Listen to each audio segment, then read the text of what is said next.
जिसाय अध्याय 49। हे द्वीप समूह मो कथा शुण, हे दूरस्थ गोष्ठी समूह मनोजोग कर। मु गर्भस्थ हेबा समय ठारू सदाप्रभु मते आह्वान करियछंती। मु मातांक उदररू भूमिष्ठ हेबा समय ठारू से मोहर नाम उल्लेख करियछंती। पुणी से मोर मुख तीक्ष्ण खड्ग स्वरूप करियछंती। आपणा हस्तर छायारे से मते लुचाई अछंती ओ से मते शाणित तीर स्वरूप करी आपणा तूणरे घोड़ाई रखियछंती। पुणी से मते कहिले, तुम्भे आम्भर दास, तुम्भे इस्राएल, तुम्भ द्वारा आम्भे महिमान्वित हेबा। मात्र मु कहिली, मु व्यर्थरे परिश्रम करियछि। मु निरर्थक ओ असारतारे मोहर शक्ति व्यय करियछि।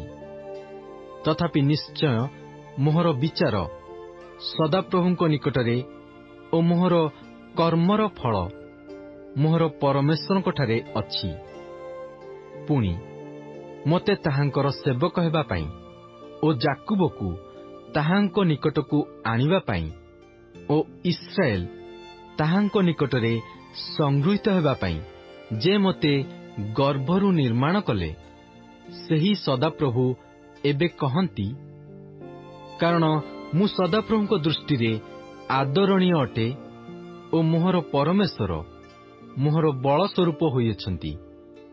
एणु से कहंती, तुम्भे जे जाकुबर गोष्ठी वर्ग को उत्थापन करिबा पाई ओ इस्राएल रो रक्षित लोकमानंकु पुनर्बार आनिबा पाई आम्भर सेवक हेबो, एहा अति क्षुद्र विषय।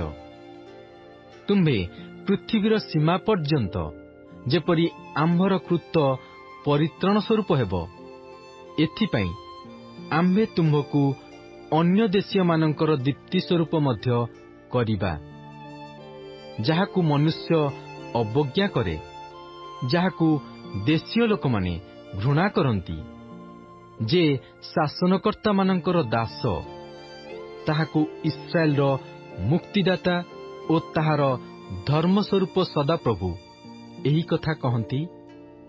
विश्वसनीय ओ इस्राएल रो धर्म स्वरूप जो सदाप्रभु तुम्भकु मनोनीत करियछंती, ताहांक सकाशु राजा माने तुम्भकु देखिले उठिबे, अधिपति माने तुम्भकु प्रणाम करिबे। सदाप्रभु एही कथा कहंती। आम्भे ग्राह्य समय रे तुम्भकु उत्तर देइअछु ओ परित्राण दिन रे आम्भे तुम्भर साहाय्य करिअछु। पुणी आम्भे तुम्भकु रक्षा करिबा ओ देशर उन्नति साधन निमंते लोकमानंकु सेमानंकर ध्वंसित उत्तराधिकार भोग कराइबा निमंते आम्भे तुम्भकु लोकमानंकर नियम स्वरूप नियुक्त करिबा। तुम्भे बंदीगणकु बाहरी जाओ बोली अंधकार स्थित लोकमानंकु आपणा मानंकु देखाओ बोली कहिबो। सेमाने पथरे चरिबे ओ वृक्ष शून्य उच्च स्थली सकल सेमानंकर चरा स्थान हेबो। सेमाने क्षुधार्त कि तृषार्त नहिबे, किबा ग्रीष्म अथवा सूर्यताप सेमानंकु काटिबो नाही।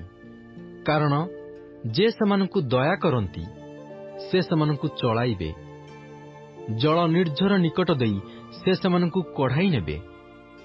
पुणी आम्भे आपणर पर्वत सबुकु एक पथ करिबा ओ आम्भर राजपथ सकल उच्च कराजिबो। देख एमाने दूररू आसिबे, आउ देख एमाने उत्तर ओ पश्चिम दिगरू आसिबे। पुणी एमाने सिनिम देशरू आसिबे। हे आकाश मंडल गान कर, हे पृथ्वी उल्लसित हुओ, हे पर्वतमाल उच्च स्वरे गान कर। कारण सदाप्रभु आपणा लोकमानंकु सांत्वना करियछंती ओ आपणर क्लिष्ट लोकमानंकु करुणा करिबे। मात्र सियोन कहिला, सदाप्रभु मते त्याग करियछंती, प्रभु मते पासुरी अछंती। स्त्री लोक आपणा गर्भजात पुत्रको स्नेह न करी कि आपणा स्तन्यपायी शिशुको पासोरी पारिब? हाँ, एमाने पासोरी पारती, तथापि आम्भे तुम्भको पासोरिबा नाही। देख, आम्भे आपणा हस्तद्वयर पापुलिरे तुम्भर आकृति लेखिअछु। तुम्भर प्राचीर सर्वदा आम्भ सम्मुखरे अछि। तुम्भर संतान माने शीघ्र आसुअछन्ति। तुम्भर उत्पाटनकारी माने ओ जो माने तुम्भको उच्चन कले सेमाने तुम्भ मध्यरु बाहरी जिबे। तुम्भे चक्षु मेलाई चतुर्दिग देख। ए समस्ते एकत्रित होई तुम्भ निकटको आसुअछन्ति। सदाप्रभु कहन्ति, आम्भे जीवत थिबा प्रमाणे तुम्भे भूषण तुल्य एही समस्तଙ୍କୁ परिधान करिब। पुणी कन्यार कटिभूषण तुल्य सेमानଙ୍କୁ धारण करिब। कारण निश्चय एबे तुम्भे तुम्भ उच्चन ओ शून्य स्थान सकल ओ तुम्भर नष्ट देश निवासीगण निमंते संकीर्ण हेब ओ तुम्भर ग्रासकारी माने दूरे रहिबे। तुम्भर अपहृत संतानगण पुनर्बार तुम्भ कर्णगोचर कहिबे, मो पाई एही स्थान अति संकीर्ण, मते स्थान दियो, मु बास करिबी।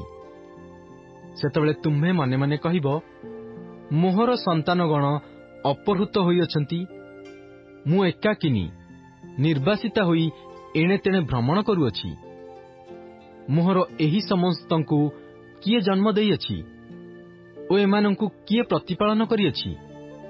देख, मु एकाकिनी अवशिष्टा थिली, एमाने केउठारे थिले? प्रभु सदाप्रभु एही कथा कहन्ति। देख, आम्भे अन्य देशीय मानଙ୍କ प्रति आपणा हस्त उठाइबा ओ गोष्ठी समूहर प्रति आपणा ध्वजा टेकिबा। तहिरे सेमाने तुम्भ पुत्रगणକୁ कोଳରେ आଣିବେ ଓ तुम्भर कन्यागण सेमानଙ୍କ स्कंदरे बुहाजिबे। पुणी राजगण तुम्भर पालनकारी पिता ओ सेमानଙ୍କର राणी माने तुम्भर पालनकारिणी माता हेबे। सेमाने भूमि की मुख करी तुम्भको प्रणाम करिबे ओ तुम्भ पादर धूଳି चाटिबे। तहिरे आम्भे जे सदाप्रभु ओ आम्भर अपेक्षाकारी माने जे लज्जित नहिबे, एहा तुम्हे जानिब। वीर ठारू कि लुटित द्रव्य हरण कराजिब? अबा न्यायरे बंदीकृत लोक माने कि मुक्त कराजिबे?